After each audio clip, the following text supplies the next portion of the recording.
मैं आपको दैवी पुरुषत्व को बेहतर ढंग से समझने में मदद करने के लिए और इस ऊर्जा को जगाने और संतुलित करने वाले व्यक्ति को कैसे व्यवहार करना चाहिए, इसका स्पष्ट विचार देने के लिए मुख्य 5 दैवीय मर्दाना गुणों का वर्णन करूंगी।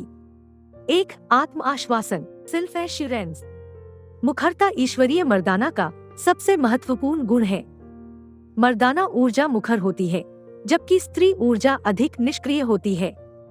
एक व्यक्ति जो वास्तव में दिव्य पुरुषत्व का प्रतीक है, मुखर है और अपने लक्ष्यों को प्राप्त करने के लिए आवश्यक कदम उठाना जानता है। हालांकि मुखरता को प्रभुत्व के साथ भ्रमित नहीं होना चाहिए। 2. निर्धारण, डिटर्मिनेशन। दिव्य स्त्री का संबंध भावनाओं, आत्मनिरीक्षण और भावनाओं से अधिक है, जबकि दैवीय मर्दाना कार्रवाई और उद्देश्यों को प्राप्त करने से अधिक चिंतित है। हालांकि अपने उद्देश्यों को प्राप्त करने के लिए आपको दृढ़ संकल्प होना चाहिए। इस प्रकार दृढ़ संकल्प के बिना कोई प्रामाणिक पुरुषत्व नहीं है। 3. क्रियाउन्मुख, एक्शन ओरिएंटेड। प्रामाणिक होने के लिए दिव्य पुल्लिंग को क्रियाउन्मुख होना चाहिए। सक्रिय निष्क्रिय कंट्रास्ट मर्दाना स्त्री गतिशीलता का सबसे अच्छा प्रतिनिधित्व है। प्रत्येक लिंग के यौन अंग इस सिद्धांत का सबसे अच्छा प्रतिनिधित्व करते हैं।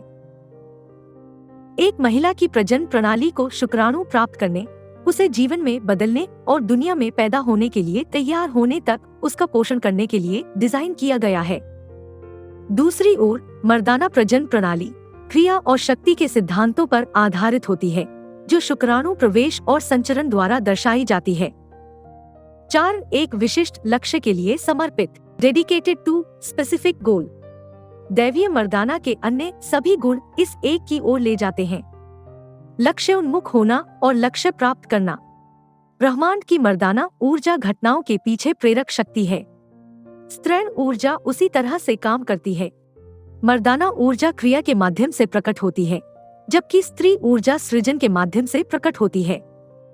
क्रिया और सृजन के बीच का यह अंतर पूरी तरह से उस उदाहरण से स्पष्ट होता है जो मैंने अभी प्रजनन के बारे में दिया था। वह कार्य जिसमें 2 ऊर्जाएं जीवन देने के लिए मिलती हैं और इस प्रकार ब्रह्मांड में अपनी भूमिका को पूरा करती हैं। एक व्यक्ति जिसने दिव्य पुरुषत्व को धारण किया है, वह अपने जीवन के लक्ष्यों के बारे में हमेशा स्पष्ट होता है और उन्हें प्राप्त करने के लिए कदम उठाता है। 5. जोखिम उठाना, रिस्क टेकिंग। कार्रवाई करने और लक्ष्यों को प्राप्त करने के लिए एक निश्चित मात्रा में जोखिम लेने की आवश्यकता होती है।